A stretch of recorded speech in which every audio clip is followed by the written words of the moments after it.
1 वाटी काजू, पाव वाटी साखर, 2 हिरवी वेलायची आणि नॉर्मल टेम्परेचरचं दूध घेतलेलं आहे. पण दूध आपल्याला लागेल तसंच आपण वापरणार आहोत. आता मिक्सरचं भांडं घेऊन त्याच्यामध्ये काजू, साखर, हिरवी वेलायची टाकून मिक्सरला बारीक अशी पावडर तयार करून घेणार आहोत. तयार झालेली पावडर आपण बाउलमध्ये काढून घेऊया. आणि त्यामध्ये पोहे खाण्याच्या चमच्याने 2 चमचे दूध टाकून घेणार आहोत आणि हे सर्व व्यवस्थित असं मिक्स करून घेणार आहोत. आपलं बॅटर तयार झालेलं आहे. आता गॅसवर एक पॅन गरम करायला ठेवून त्यामध्ये अर्धा चमचा तूप टाकून आपण हे तयार केलेलं बॅटर टाकून घेऊया आणि एक 2 ते 3 मिनिटं हे बॅटर आपण परतून घेणार आहोत. आपण दूध टाकलेलं होतं त्यामुळे आपण 2 ते 3 मिनिटं हे बॅटर परतून घेतलं आहे आणि एक 10 मिनिटं आपण थंड करून घेतलेलं आहे.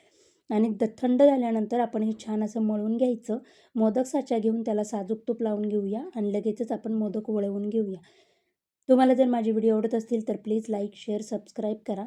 आपले काजू मोदक तयार झाले आहेत.